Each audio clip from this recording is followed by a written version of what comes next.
RGV ఈ రోజు విచారణకు హాజరు కాలేకపోతున్నామని తన అడ్వకేట్ తో సమాచారం పంపినా కూడా హైదరాబాద్ లో ఆర్జీవీ డెన్ దగ్గర పోలీసులు కనిపించేసరికి ఏదో జరగబోతోంది, ఆర్జీవీని అరెస్ట్ చేస్తారు అన్న వార్తలు ఒకసారిగా జోరందుతున్నాయి. ఈ నేపథ్యంలో ఒకసారిగా హై టెన్షన్ వాతావరణం నెలకొంది. మా ప్రతినిధి ప్రణీతతో మాట్లాడదాం. ప్రణీత, ఆర్జీవీ అక్కడ లేరు అని సమాధానం వచ్చినట్టుగా తెలుస్తాం. దాంతో పాటుగా ఇప్పుడు ఆర్జీవీ తరపు వాళ్ళు ఏం చెప్పారో మనం చూస్తున్నాం. సో ఏంటి, వాళ్ళు ఏం జరగబోతోంది? పోలీసులు అక్కడి నుంచి వెళ్ళిపోయినట్టుగా తెలుస్తోంది, ఏం చెప్పారు? అయితే పోలీసులు ఇక్కడ ఆర్జీవీ ఉంటున్నటువంటి నివాసం నుండి ఒక 100 మీటర్స్ దూరంలో అయితే పోలీసులు ఉన్నారు. అయితే ఏదైతే పోలీసులు ఈరోజు విచారణకు హాజరు కావాల్సిందిగా గతంలో నోటీసులు ఇచ్చారో, సో ఆ నోటీస్కి ఆర్జీవీ తరపు అడ్వకేట్ ఒక రిప్లైని సైతం ఈ విధంగా రిప్రజెంటేషన్ ఆల్రెడీ కన్సర్న్డ్ డిఎస్పీకి, కన్సర్న్డ్ పోలీస్ ఆఫీషియల్స్కి పంపించారు.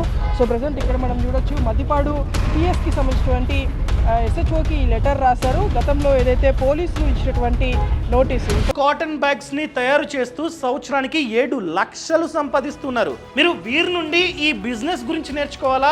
అయితే ఫ్రీడమ్ యాప్ ని డౌన్లోడ్ చేసుకోండి. ఇప్పటివరకు 2 నోటీసులు ఇచ్చారని చెప్పేసి ఉదయం నుండి కూడా మనం చెప్తున్నాము. ఇక్కడ వాళ్ళు కూడా అదే మెన్షన్ చేశారు.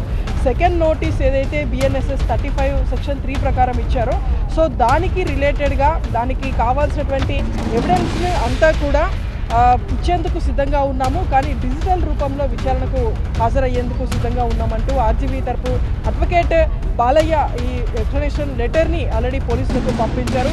సో ఇక్కడ మనం చూడొచ్చు, పోలీసులు ఇచ్చినటువంటి నోటీస్ ప్రకారం ఈరోజు ఉదయం 11 గంటలకి పోలీసుల ముందు అటెండ్ కావాల్సిందిగా పోలీసులు ఇచ్చినటువంటి సారాంశం. సో ఈ నోటీస్కి రిప్లైగా ఈ లెటర్ని ఆర్జీవీ తరపు అడ్వకేట్ పోలీసులకు పంపించారు. ఇక్కడ చాలా క్లియర్గా మెన్షన్ చేశారు, హైబ్రిడ్ మోడల్లో అంటే వీడియో కాన్ఫరెన్స్ ద్వారా విచారణకు అటెండ్ అయ్యేందుకు సిద్ధంగా ఉన్నాను.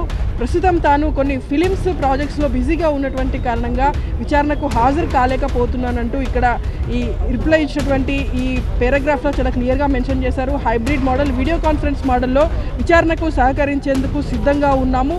సో ప్రజెంట్ తాను కొన్ని సినిమాల పనుల నిమిత్తం ఒక 2 వీక్స్ వరకు టైం కోరుతున్నట్టు ఈ లెటర్లో వాళ్ళు పేర్కొన్నారు. అయితే ఆర్టీవీ ఇచ్చినటువంటి ఈ ఎక్స్ప్లెనేషన్తో ఇంకా పోలీసుల నుండి ఎలాంటి రిప్లై రాలేదు. సో పోలీసులు ఇచ్చేటువంటి రిప్లైని బేస్ చేసుకొని ఫర్దర్ పోలీసులు ఎలాంటి చర్యలు తీసుకుంటారో చూడాల్సి ఉంది.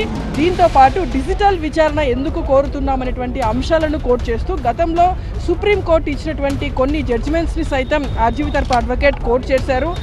ఏదైతే ఇక్కడ మనం చూడొచ్చు, హానరబుల్ అపెక్స్ కోర్ట్ 2018లో ఇచ్చినటువంటి ఒక జడ్జిమెంట్ని కోట్ చేస్తూ డిజిటల్ ఇండియాగా మారింది కాబట్టి డిజిటల్ పోలీసింగ్ సైతం ఇప్పుడు ట్రెండీగా మారింది. సో డిజిటల్ విచారణకు సిద్ధంగా ఉన్నటువంటి అంశాన్ని కోట్ చేసేందుకు ఈ విధంగా సుప్రీంకోర్టు జడ్జిమెంట్ని సైతం కోట్ చేస్తూ ఒక రిప్లై లెటర్ని ఇచ్చారు. ఇక్కడ మనం చూడొచ్చు, ఆర్జీవీకి సంబంధించినటువంటి అథెంటికేషన్ సైన్ని సైతం ఇక్కడ వీళ్ళు ఇస్తూ పోలీస్ అఫీషియల్స్కి, ఒంగోలుకు సంబంధించినటువంటి పోలీస్ అఫీషియల్స్కి ఈ రిప్లైని ఇచ్చారు. సో ఫర్దర్గా పోలీసులు దీనిపైన ఎలాంటి యాక్షన్ తీసుకుంటారో చూడాల్సి ఉంది. మరి ఆర్జీవీ అడ్వకేట్ కోరినట్టు ఎక్స్ప్లెనేషన్కి సంబంధించి 2 వీక్స్ వరకు టైం గ్రాంట్ చేస్తారా, లేదంటే డిజిటల్ విచారణకు అలో చేస్తారో చూడాల్సి ఉంది. ప్రజెంట్ ఆర్జీవీ ఇక్కడ లేడు అనేటువంటి అంశాన్ని అయితే వీళ్ళు అడ్వకేట్ చెప్తున్నారు, కానీ పోలీసులు మాత్రం ఆర్జీవీ లొకేషన్ చూసాము, ఇక్కడ ఉన్నాడు అని తెలుసుకున్న తర్వాతనే వచ్చామనేటువంటి వర్షన్ అయితే పోలీసులు చెప్తున్నారు.